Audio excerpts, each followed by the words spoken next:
Klang Valley, Melaka moved to Phase 3, Kedah to Phase 2 of PPN.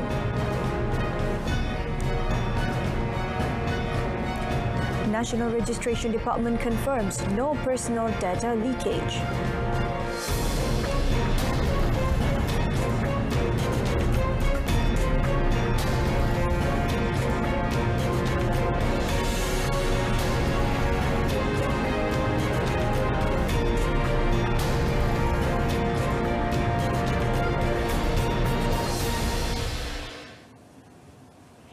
Hello and good evening. Thanks for joining us. You're watching News at 10. I'm Shuhaida Arifin. Effective 1st of October, Melaka and the Klang Valley, comprising Kuala Lumpur, Putrajaya and Selangor, will move to Phase 3 of the National Recovery Plan PPN, while Kedah will enter Phase 2. Prime Minister Datuk Seri Ismail Sabri Yaakob said the decision was made after taking into account the risk assessment made by the Health Ministry and the National Security Council. Explaining further, the Premier said with the transition of Kedah to Phase 2, there is no longer any state in the country that is placed under Phase 1 of the PPN. He explained that this is due to the decreasing number of patients admitted to the ICU ward and the continuous downward trend of the COVID-19 infectivity rate in the country. Datuk Seri Ismail Sabri revealed that yesterday, the country's R0 was at 0.88, and based on the rate which remains below 1, the government is confident that the number of daily infections would continue to decrease with the help from everyone that complies with the SOP. He expressed appreciation to all Malaysians, especially the state governments, for their continuous efforts in curbing the spread of pandemic in their respective state.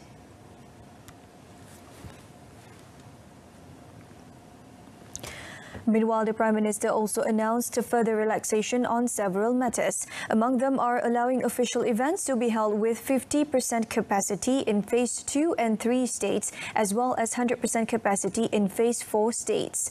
Datuk Seri Ismail Sabri explained that for those who have yet to complete their vaccination, they would need to be tested with saliva tests before attending any event.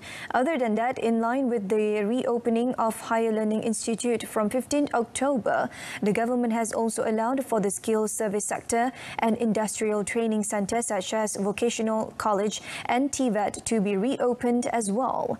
Datuk Seri Ismail Sabri also announced that fully vaccinated individuals, except for those below 18, allow at sports recreational venues provided that they wear face masks at all time. Detailed information on the revised SOP can be obtained at the National Security Council web portal. The Premier also reminded all Malaysians to continue observing the SOP as the country is now moving on to the endemic phase. Interstate travels for tourism purposes are only allowed for the Langkawi Travel Bubble Initiative, subject to strict standard operating procedures SOP.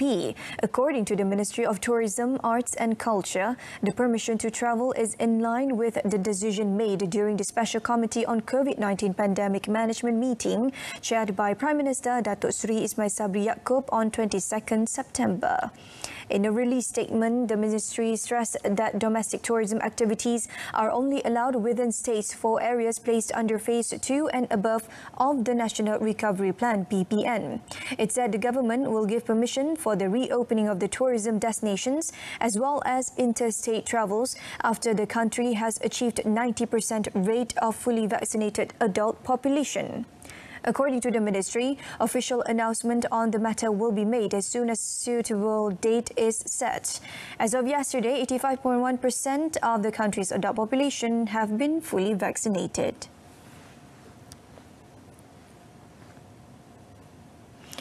Perak Police today denied 2 students from Sekolah Menengah Kebangsaan Tasik Damai in Ipoh died after receiving their COVID-19 vaccines. State Police Chief Datuk Mio Farid Alatrash Wahid said investigations revealed that the deaths were from COVID-19 and a heart attack. Datuk Mio Farid Alatrash said it was alleged that both of them died following their COVID-19 vaccination, and the matter had since gone viral on social media. He said the first student died on 18 July after 2 critical months of fighting for her life at the Raja Permaisuri Bainon Hospital due to complications caused by COVID-19 infection, while the second student died on 17 September due to a heart attack. Elaborating further, the police chief said their deaths are not linked to COVID-19 inoculation in any way because the vaccination program for teenagers in Perak only commenced on 20th September. Police would take the statement of the woman who appeared in the viral video as her message could cause public outrage. In the video, the woman spoke in front of a group of a sign of solidarity to demand the right that school students not be required to take the COVID-19 vaccine. In her speech, the woman claimed that there were 2 students from SMK Tasik Damai who died from COVID-19 vaccines. Vaccination rate among students of higher learning institutions (IPT) has now reached 82%, while 91% of IPT staff has also been inoculated. Higher Education Minister Datuk Seri Dr. Noraini Ahmad said, with this has encouraged students to return to campus and resume their studies. Walau bagaimanapun saya ada umumkan juga bahawa kemasukan pelajar ke kampus ini dibuat secara berperingkat dengan kategori 6 kategori yang berkeperluan itu didahulukan ke kampus. Apabila mereka masuk ke kampus, mereka perlu dah komplit 2 dos dan yang keduanya mesti capai tempoh matang vaksin berkenaan.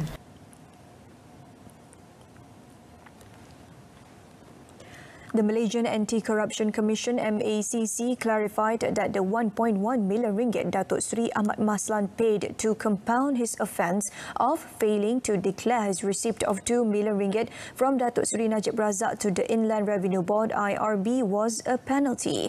MACC also explained that the compound payment was a form for punitive action taken against individuals charged with money laundering.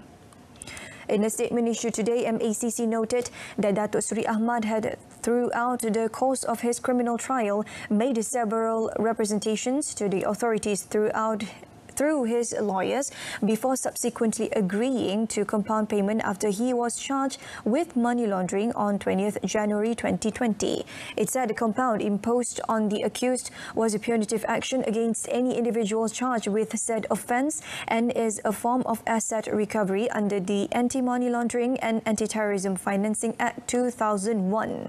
It also said the Pontian MP settlement was in accordance with Section 92, subsection 1 of the same Act. MACC also said the accused had been offered a similar settlement in October 2019 but refused and chose then to claim trial. The High Court acquitted Datuk Seri Ahmad earlier today after the prosecution withdrew the 2 charges. The National Registration Department (JPN) has confirmed that there were no data leakage from its personal database My Identity. Home Minister Datuk Seri Hamzah Zainuddin said this is because the firewall of the data security control system is very secure and all information are protected.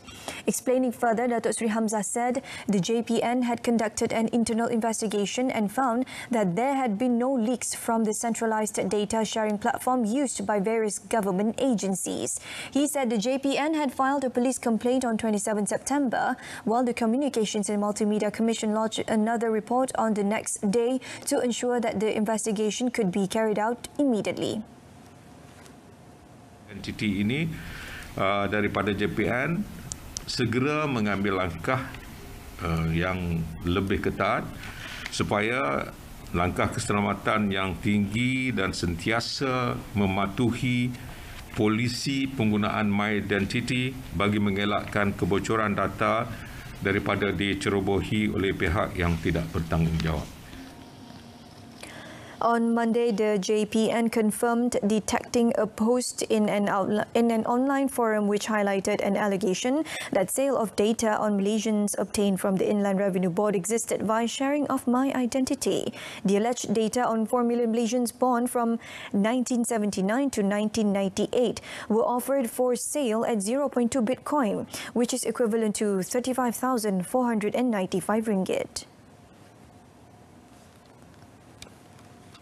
On another note, Datuk Seri Hamzah confirmed that the service of Datuk Seri Akril Sani Abdullah Sani as the Inspector General of Police will be extended for 2 years on a contract basis after he retires early next month. He said the IGP's contract will be effective from 4th October 2021 until 3rd October 2023. Datuk Seri Hamzah said the appointment had received the consent of Yang di-Pertuan Agong Al-Sultan Abdullah Riayatuddin Al-Mustafa Billah Shah on the advice of Prime Minister Datuk Seri Ismail Sabri Yaakob.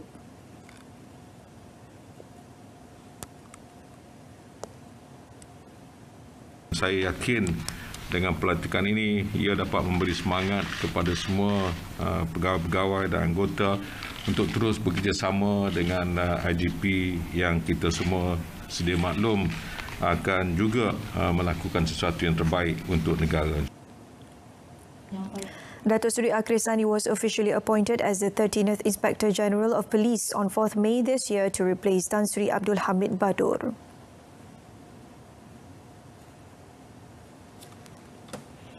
Prime Minister Datuk Seri Ismail Sabri Yaakob today urged Syariah officers to absorb the Malaysian family spirit and responsibilities for fair and equitable implementation of Islamic law by placing a high standard in ensuring justice in Islam. He said although the Syariah courts in each state of Malaysia had their own and exclusive jurisdiction, this was no obstacle for the institution to move together in the spirit of the Malaysian family.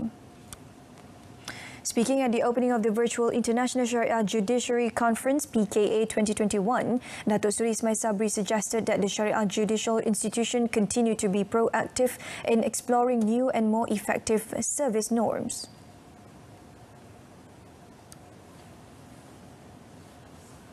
Justru saya ingin menyarankan agar institusi kehakiman syariah khususnya di Malaysia untuk terus proaktif dalam meneroka norma perkhidmatan baru yang lebih efektif. Ini termasuklah memanfaatkan teknologi komunikasi jarak jauh dalam penyampaian perkhidmatan di mahkamah syariah. The Prime Minister wants Sharia judges and officers in this country to have a high level of integrity and to always be calm in making a decision or in carrying out their work and responsibilities. He stressed that they also needed to close ranks and be on the same wavelength with the current leaders to uplift the Sharia judicial system in the country.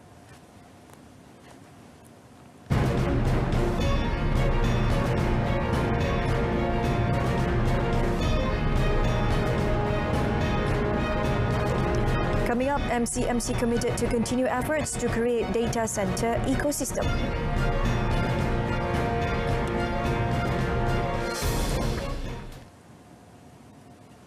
Several plans to upgrade internet access in Sarawak are ready, including to increase 4G network coverage in the state, which is currently only at 80.84%, lower than the national average of 94%. Communications and Multimedia Minister Tan Sri Anwar Musa said among the areas of focus is Julau, which had 4G coverage at only 27.34%. Hormat, telah disiapkan perancangan untuk membina menara baru. Terpaksa dibina lebih banyak menara baru, iaitu sebanyak 47 menara baru. Di samping itu, Yang Berhormat, di kawasan Yang Berhormat juga sebanyak 38 stesen yang telah dinaik tarafkan, 3 telah siap dan 35 lagi sedang kita laksanakan. Speaking during the question and answer session at the Dewan Rakyat today, he said the ministry is also planning to provide satellite broadband services in areas where construction of telecommunication towers would be difficult. The Communications and Multimedia Commission (MCMC) will continue its efforts to create an ecosystem for data centers that offers specialized expertise and high-tech cloud computing services. MCMC said this is in line with the intention to realize the 12 Malaysia Plan 12 MP on providing high-quality and comprehensive access to digital infrastructure so that Malaysia becomes a high-tech, high-income country with a better quality of life. MCMC in a statement today said internet exchange point providers would be increased from the current 12 to 66 by 2025 to strengthen the local digital economy for all levels of the people, especially the B40 group. 873 community internet centers have now been transformed into Malaysian Family Digital Economy Centers.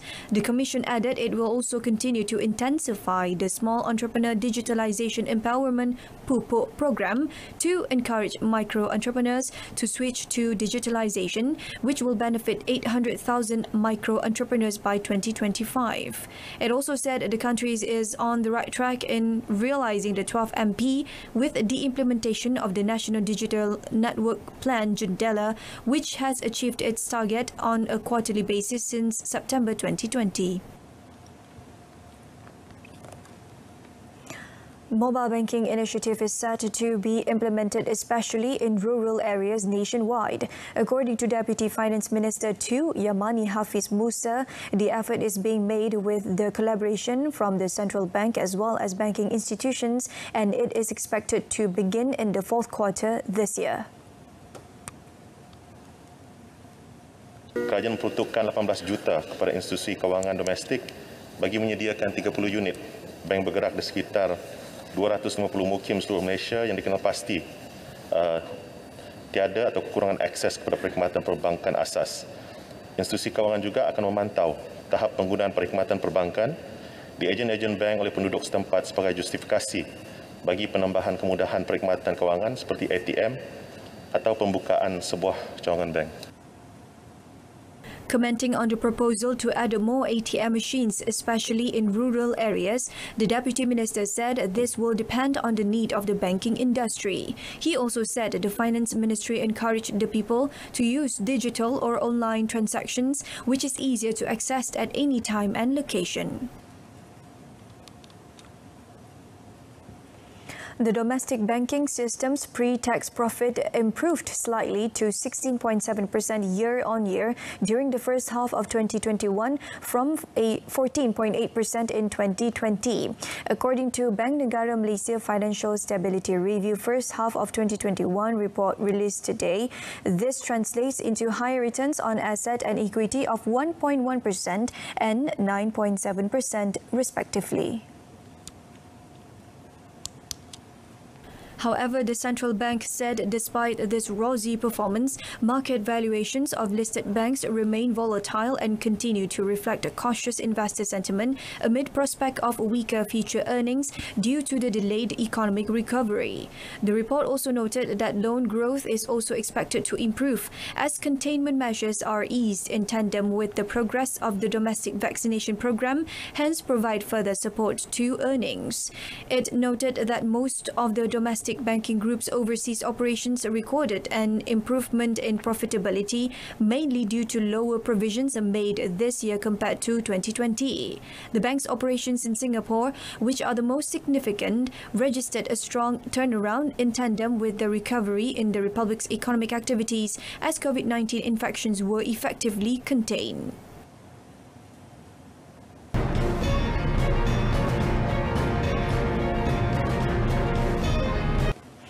Malaysia's second stringers did themselves and the country proud when they trounced Egypt 5-0 in the second Group D match to secure a berth in the quarterfinals of the 2021 Sudirman Cup competition in Vantaa, Finland. The young Malaysians team, seeded joined 5th to 8th, won every tie at the Energia Arena with ease, never allowing the Egyptians to get double digits point in all the games. World number 49 mixed doubles pair Chen Tangji Pekian Wei got the ball rolling by disposing of Ahmad Salah Nur Ahmad Yusri 21-6, 21-7 in just 20 minutes. Men's single shuttler Ng Zi Yong then trounced Muhammad Mustafa Kamil 21-8, 21-2 in 24 minutes to make it 2-0. Malaysia then confirmed their place in the last 8 when world number 134 Un Chi Xuan outclassed world number 113 Doha Hani 21-5, 21-7 in the women's single tie. Egypt, who only brought 4 players to the mixed team tournament, had no choice but to pair up Muhammad Mustafa and Ahmad Salah for the men's doubles tie against Man Wei Chong, T Kai Woon, which the Malaysian won 21-7, 21-6. In the last match, women's doubles pair Teo Mei Sing Yap Ling crushed Noor Doha 21-4, 21-9 to give Malaysia a 5-0 win. Malaysia now will face 2019 Sudirman Cup runners-up and group favourites Japan in the last group tie tomorrow to decide the group champions. Alright, so that concludes this evening's news at 10. In our top story, Klang Valley, Melaka moved to Phase 3, Kedah to Phase 2 of PPN. Join us again at 12:30 tomorrow afternoon. Now, before we go, our English news desk is currently in the lookout for English news editors. Applicants are required to have a minimum bachelor's degree and below the age of 40. Interested applicants can send their resume to the email shown on your screen. I'm Syahida Arifin. Stay tuned to saluran Berita RTM and have a pleasant evening.